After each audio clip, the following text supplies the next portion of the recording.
iyaga wixii ay kula xisaabtamayaan maamulkooda golaha fulinta wixii markaas isla xisaabtankaas sidoo jireynayo ayay ku dhaqmaan taas ayaan muhiimka tan la iska rabo oo golahan maanta halkan shirkiisii labaad oo kalfadhigiisii labaad 45aadna ah kii soo taxanaha ahaayo 20 sano iyo ka badan halkan soo jiray maanta halkan lagu furaayo waxaan maanta ku darayaa xogaayo kale marka ugu horeysa waxay war yar in ka sheegayaa waxa weeye safarkii madaxweynaha dowladda Puntland waftigu hogaaminayay anagoo senator aan ka qayb galay oo aan ku tagnay Jubbaland aan ku caleema saarnay madaxweyne Axmed Maxamed Islaan wuxuu ahaa waajibna saaran oo dastuuri buu ahaa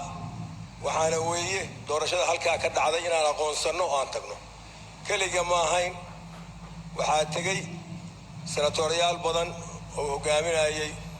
gudoomiye ku-xigeenka koowaad oo aqalka sare waxaa tagay madaxweynayaashii hore oo ka qayb qaatay dhismaha dowladihii maamuladii nidaamka federaalka oo ku dhisan yahay Sheekh Shariif Sheekh Axmed iyo Xasan Sheekh Maxamuud iyo madaxweynihii maamulada federaalka saddexaad Shariif Xasan Sheekh Axmed ayaa tagay iyo madaxweynihii hore Galmudug ayaa tagay isaguna intaas meeshay tagtay oo nidaamka federaalka ah ka wakiil ahayd ama ku soo shaqaysay waxay la tahay ixtiraaf dame ilaahay mooyee aadamay ka sugayaan inay jiraan waxaan mudanayaal inii sheegayaa anigu halkaas kuma aanaan soo arag dad mucaarada oo mucaarad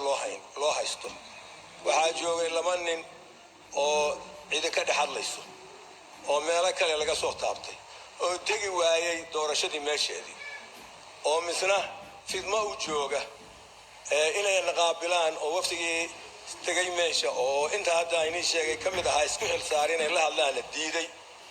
intaas waa xogaalnimo waxaan meediyadu akhriyayso oo ay leeyihiin xabaa halka mucaarada xabaa jiira xabaa keera khudbooyinkii waa dhageysateen baan u maleynayaa